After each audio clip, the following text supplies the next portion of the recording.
வடகிழக்கு பருவமழை துவங்கியதை தொடர்ந்து தமிழகம் முழுவதும் பரவலாக மழை பெய்து வருகிறது. சென்னை மற்றும் கடலோர மாவட்டங்களில் பெரும்பாலான இடங்களில் கனமழை பதிவாகியது. கனமழை மேலும் நீடிக்கும் என வானிலை மையம் தெரிவித்துள்ளது. இந்நிலையில் மக்கள் பிரதிநிதிகளும் ஒட்டுமொத்த அரசு இயந்திரமும் களத்தில் கண் துஞ்சாமல் செயல்பட்டு மக்களை காப்போம் என முதலமைச்சர் ஸ்டாலின் தெரிவித்துள்ளார்.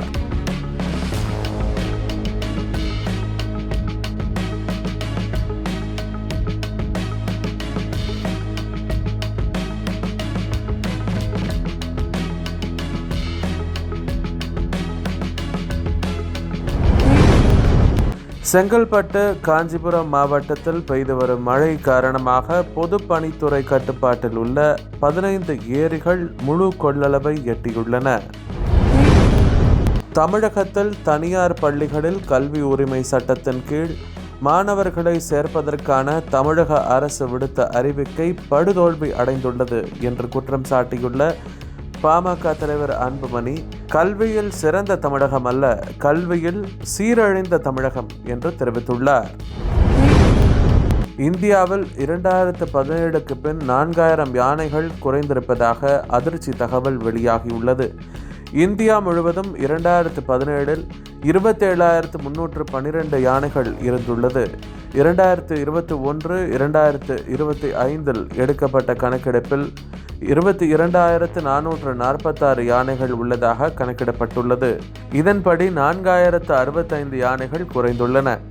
வன உயிரின சட்டங்களில் மாற்றங்கள் செய்து உடனடியாக யானைகள் வாழ்விடங்கள் குறையாமல் இருப்பதை உறுதி செய்தால் மட்டுமே அவற்றின் எண்ணிக்கை குறைவதை தடுக்க முடியும் என வன உயிரின ஆர்வலர்கள் கருத்து தெரிவித்துள்ளனர்.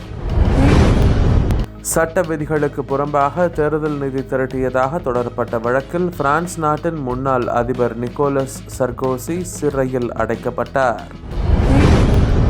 உலகின் 3வது பெரிய பொருளாதார நாடாக விரைவில் இந்தியா வளர்ச்சி பெறும் என நாட்டு மக்களுக்கு எழுதியுள்ள கடிதத்தில் பிரதமர் மோடி உறுதியளித்துள்ளார். இஸ்ரேல் பிரதமரின் பிறந்த நாளுக்கு தனது மனமார்ந்த வாழ்த்துக்களை நேற்று தெரிவித்த பிரதமர் நரேந்திர மோடி, வரும் ஆண்டுகளில் இந்தியா மற்றும் இஸ்ரேல் இடையேயான உறவு செழிக்கட்டும் என வாழ்த்தியுள்ளார். ஹமாஸ் அமைப்பினர் சரியான நடவடிக்கைகளில் ஈடுபடாவிட்டால் அவர்களின் முடிவு மோசமாகவும் கொடூரமாகவும் இருக்கும் என அமெரிக்க அதிபர் ட்ரம்ப் எச்சரித்துள்ளார்.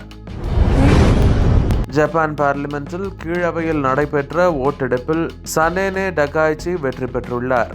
இதன் மூலம் அவர் ஜப்பானின் முதல் பெண் பிரதமராகிறார். அதிபர் ஜி ஜின்பிங் அமெரிக்காவுடன் ஒரு நியாயமான வர்த்தக ஒப்பந்தத்தில் கையெழுத்திடாவிட்டால் சீனா 155% வரை வரிகளை எதிர்கொள்ள நேரிடும் என அமெரிக்க அதிபர் ட்ரம்ப் எச்சரிக்கை விடுத்துள்ளார்.